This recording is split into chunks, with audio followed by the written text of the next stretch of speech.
लेकिन मुझे बहुत प्यारी है ये मेरी बांसुरी जो है, वो मैं तुझे देकर जा रहा।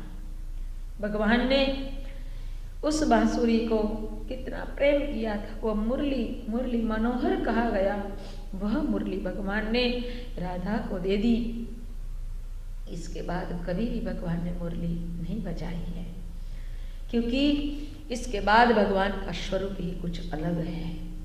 भगवान राधा को मिलकर आए, जैसे रथ में आरूढ़ हुए, रथ चलने लगा, सारी गोपियों की समाधि टूटने लगी, सारी गोपियां रो रही है। वो जमीन पे अपना सर पटक पटक कर कहती है, हे भगवान हमें मौत क्यों नहीं आती है, हम कान्हा के बिना कैसे रह सकते हैं, हम भगवान के बिना कैसे रह सकते हैं।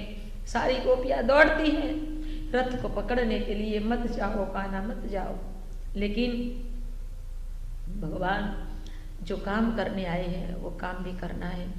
भगवान मथुरा में गए, कहा जाता है कि कंस ने भगवान बाल कृष्ण और दाऊ भैया को मारने के लिए मल्ल यज्ञ रखा था और सारे मल्लों को तैयार करके रखा था कि जैसे वो दोनों बालक आए उसको मच्छर की तरह चुटकी से उसको नाश कर देना है, उसको मार डालना है।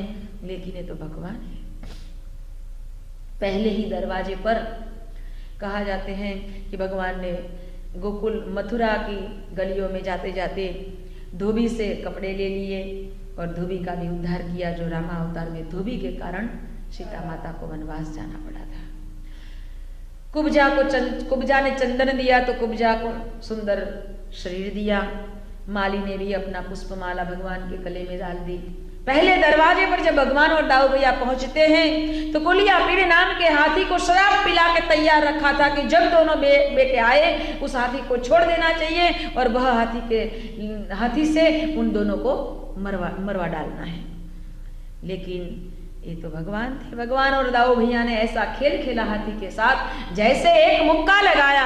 हैरान परेशान तो हुआ हाथी, लेकिन जैसे ऐसा खेल खेलते खेलते ऐसा मुक्का लगाया और सामने आकर भगवान खड़े हो गए। हाथी दौड़ता आया भगवान को मारने के लिए, भगवान खस गए और हाथी का जो दांत थे वो जमीन में घुस गए। पीछे से दाऊ भैया ने ऐसा मुक्का लगाया, हाथी पड़ गया, हाथी मर गया। दौड़कर दोनों गए हैं मल्ल यज्ञ में, जहां पर अखाड़ा बना हुआ था। मल्ल बहुत तैयार होकर बैठे थे। उन मल्लों के सामने भगवान और दाऊ भैया दौड़ कर गए और अखाड़े में कूद पड़े। दोनों मल्ल आए, चाणूर और मुष्टिक। ऐसा युद्ध हुआ। एक मल्ल कृष्ण के साथ था और एक मल्ल दाऊ भैया के साथ था। ऐसा मुक्काबाजी चल रही थी, कभी कोई ऊपर कभी कोई नीचे, कभी कोई ऊपर कभी कोई नीचे। ऐसा मुक्का लगाया कि चाणूर मरा, ऐसा मुक्का लगाया कि मुष्टिक मरा। दोनों मल्ल मर गए तो कितने सारे मल्ल को लाइन में बिठाया गया था कि एक मरे तो दूसरे को जाना, एक मरे तो दूसरे को जाना। लेकिन चाणूर और मुष्टिक मरे। दोनों की शक्ति को देखकर जो लाइन में बैठे थे वो तो दौड़कर भाग गए गांव की ओर कि यहाँ हमारा काम नहीं है। फिर भगवान कृष्ण जोर से दौड़ कर गए, सिंहासन पर बैठे हुए महाराज कंस को पकड़ा और ऐसे पकड़ के नीचे पटक दिया और छाती पर बैठकर भगवान श्री कृष्ण ने ऐसा मुक्का लगाया कि कंस के मुंह से फिर निकल पड़ा, आंखें खुल गई। कहा गया कि कंस मरा, जय जयकार होने लगा। सारे मथुरा वासियों कहने लगे भगवान कृष्ण की जय हो, भगवान कृष्ण की जय हो, भगवान कृष्ण की जय हो। भगवान ने तब वहां से दौड़ कर गए हैं, कारागृह में गए। भगवान ने अपनी माँ देवकी और वासुदेव से मिले, उनको बंदी से छुड़ाया। बहुत प्यार किया देवकी मैया ने अपने लाला को। इतना बड़ा देखकर माँ रोती है, मैं तेरा लालन पालन ना कर सकी। भगवान ने कहा माँ, मैंने बताया था कि मैं जो काम करने आया हूँ मैं वो काम करता रहूँगा, समय आएगा मैं छुड़ाऊंगा, मुझे क्षमा करो माँ। मेरे लिए आपको कारागृह भुगतना पड़ा, मेरे लिए आपको कितना कष्ट सहना पड़ा। भगवान ऐसे नहीं मिलते हैं। भगवान का माँ बाप बनने का सौभाग्य मिला, लेकिन सौभाग्य ऐसे नहीं मिला है, कारागृह झेलना पड़ा है। ऐसा मत समझना कि भगवान है तो सुख और शांति ही मिलती है। कष्ट सहकर भी हमारे भक्तों ने भगवान को पाया है, भगवान को पसंद किया है। फिर भगवान ने जो कंस ने अपने पिता उग्रसेन को बंदी किया था उसको छुड़ाया, फिर राजगद्दी पर बिठा दिया। भगवान नहीं बैठे हैं गद्दी पर, कहीं भी भगवान नहीं बैठे हैं। अपने स्वयं ने बनवाई थी, वो द्वारिका में गए और वहां राजा बने थे। उग्रसेन को राजगद्दी सौंप दी। यहाँ पर माँ देवकी मैया भोजन बनाती है और कहती है कि लाला आज मैं मेरे हाथ से भोजन बनाऊंगी और मेरे हाथ का भोजन तुझे खाना है। कन्हैया ने कहा हाँ हाँ क्यों नहीं खाऊंगा। और देवकी मैया ने भोजन बनाया। जैसे भोजन तैयार हुआ, थाली परोसी गई और देवकी माँ ने साध किया, लाला आ जाओ अब भोजन तैयार है। और भगवान जब आते हैं, जाओ भैया भोजन के लिए बैठते हैं। देवकी माँ ने भोजन की थाली में कितने सारे पकवान रखे थे और साथ में मक्खन भी रखा था।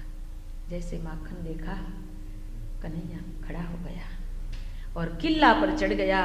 दूर दूर नजर लगा के अपनी गैया को देख रहे हैं, अपने गोकुल की गोपियों को याद कर रहे हैं, अपनी यशोदा माँ को याद कर रहे हैं। आज भगवान श्री कृष्ण को अपने नंद बाबा और माँ यशोदा याद आ रही है। माँ ये माखन के लिए तूने कितने ताने सुने हैं। माँ ये माखन के लिए तूने कितना कष्ट सहा है।